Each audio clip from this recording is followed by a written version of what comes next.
আসসালামু আলাইকুম। কুরবানির পর থেকে নিয়ে এখনো পর্যন্ত আমরা আমাদের খামারগুলির কাজ করতেছিলাম। পুরাতন খামারগুলি মেরামতের কাজ চলছিল। এর পাশাপাশি নতুন খামারগুলির কাজও আমরা আলহামদুলিল্লাহ শেষ করেছি। গত বেশ কয়েকদিন আগে আপনাদেরকে দেখিয়েছিলাম আমরা নতুন করে একটা গরুর খামার করছিলাম। এই গরুর খামারের কাজটা অর্থাৎ যে রাজমিস্ত্রির কাজগুলি যেমন দেওয়াল গাঁথা, ফ্লোর, তারপর গরুর খাবার জন্য যে পাত্র তৈরি করা এগুলি আলহামদুলিল্লাহ কমপ্লিট হয়ে গিয়েছিল আগে। এখন কাঠমিস্ত্রির কাজ চলছে। এই ভিডিওর মধ্যেই আমি আপনাদেরকে শেষটা পর্যন্ত দেখিয়ে দেব, কারণ এই ভিডিওটা আমরা অনেক দিন ধরে করেছি এবং এর পাশাপাশি এটা পরিপূর্ণভাবে শেষ করে তারপরেই আমরা এই ভিডিওটা আপনাদের সামনে উপস্থাপন করছি। এখানে আমরা যে ঘরটা তৈরি করেছি এই ঘরের মধ্যে 7টা পর্যন্ত গরু রাখা যাবে এরকম একটা ঘর আমরা তৈরি করেছি। আলহামদুলিল্লাহ ঘরটা কমপ্লিট হওয়ার পরে এই ঘরে আমরা দেশি গরুর একটা চালান উঠাবো ইনশাআল্লাহ, এবং সেইটা আমরা লালন পালন করব 2 থেকে 3 মাসের মতো, সেটাও আপনাদেরকে দেখাবো ইনশাআল্লাহ। এবারকার গরুর ঘরগুলি আমরা খুব পরিকল্পনা করে করেছি এবং সুন্দর করে এইগুলির ব্যবস্থাপনাও করেছি যাতে করে পরবর্তীতে কোনো সমস্যা আমাদের না হয়, যেটা আমরা আগের খামারগুলি করার সময় ফেস করেছি।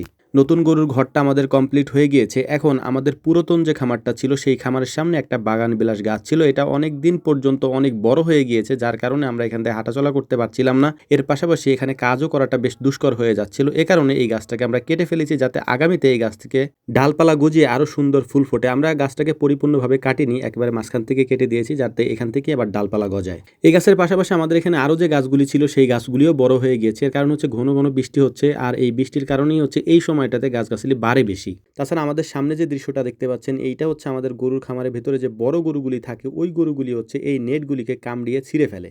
এ কারণে আমরা সিদ্ধান্ত নিয়েছি আমাদের এখানে বড় গরু যেখানে থাকে, যেখান থেকে নেট খেয়ে ফেলে বা ছিঁড়ে ফেলে, ওই জায়গাটায় আমরা কোনো নেট দিব না, ওইটা আমরা খুলে ফেলবো সেখান থেকে। সে কাজটাই আমরা সুন্দরভাবে এখানে করার চেষ্টা করছিলাম, কিন্তু সমস্যা হচ্ছে বৃষ্টি হচ্ছিল। এই বৃষ্টির মধ্যেই কাজগুলো আমরা করছিলাম, কারণ গত কয়েকদিন ধরে করব করে করা হচ্ছে না, কারণ এই বৃষ্টি থামছেই না। আমাদের আজকে এই বৃষ্টির মধ্যেই এই খামারটাকে সুন্দর করে ঝকঝকে পরিষ্কার করে ফেলতে হবে যাতে করে আগামীকাল থেকে এখানে আমরা সুন্দরভাবে কাজ করতে পারি। কারণ খামার যদি সুন্দর থাকে, এখানকার পরিবেশ যদি সুন্দর থাকে, তাহলে এখানে কাজ করেও আনন্দ লাগে। দেখতেই পাচ্ছেন আমাদের গাভীর যে শেডগুলি রয়েছে এই শেডগুলিতে ঢোকার জন্য যে দরজা রয়েছে ওই দরজার উপর পর্যন্ত একেবারে ফুল গাছের ডালগুলি ছড়িয়ে রয়েছে।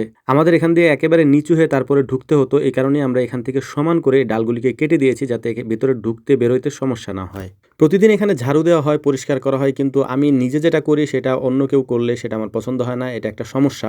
যে কারণেই এই কাজগুলি আমি নিজে করার চেষ্টা করি। তো এখানে যেহেতু দীর্ঘদিন পর্যন্ত খামারের কাজ চলছিল তাই এখানে অনেক বেশি ময়লা আবর্জনা, এর পাশাপাশি অনেক আসবাবপত্র রয়েছে, সেগুলিকে এখান থেকে অপসারণ করতে হবে। এর পাশাপাশি এখানে যে পাতা পড়ে রয়েছে, যেহেতু বৃষ্টি হচ্ছে পাতাগুলি মাটির সাথে একেবারে লেগে গেছে, ওইগুলিকে এখান থেকে কুড়িয়ে নিয়ে আমাদের ফেলতে হবে অন্য জায়গায়। নতুন গরুর খামারের শেডটা করার সময় আমাদের এখানে খাবার ঘরের জন্য একটা জায়গা আমরা রেখেছিলাম গরুর, এটা আমরা এখান থেকে ভেঙে ফেলেছি, আর সেখানের ভাঙা যে অংশগুলি রয়েছে সেগুলি আমরা এখান থেকে সরাচ্ছিলাম। এই কাজগুলি করার পরে আমাদের এখন যেটা করতে হবে, এখানে পানি বের করার জন্য আমরা একটা লাইন তৈরি করে দিয়েছিলাম, যেহেতু এখন বৃষ্টির কারণে একটু বেশি পানি আসে, যে কারণে এটা বের করতে আমাদের একটু কষ্ট হয়। ওই জায়গাটা আমরা বন্ধ করে দিয়েছি, 2-1 দিনের মধ্যে এখানে আমরা পাইপ বসিয়ে দিব ইনশাআল্লাহ। তো যাই হোক আলহামদুলিল্লাহ মোটামুটি আমাদের সব কাজ কমপ্লিট হয়ে গিয়েছে, মানে ভারী যে কাজগুলি রয়েছে। এখন এখান থেকে পাতাগুলিকে খুঁটে খুঁটে তারপর আমাদের উঠাইতে হবে। এর কারণ হচ্ছে যে এগুলি বৃষ্টি নামার কারণে মাটির সাথে একেবারে লেগে গিয়েছে, এগুলি যদি এখন পরিষ্কার না করা হয় তাহলে এগুলিকে আর উঠানো যাবে না। এ কারণেই আমরা একেবারে খুঁটে খুঁটে এখান থেকে উঠাচ্ছিলাম।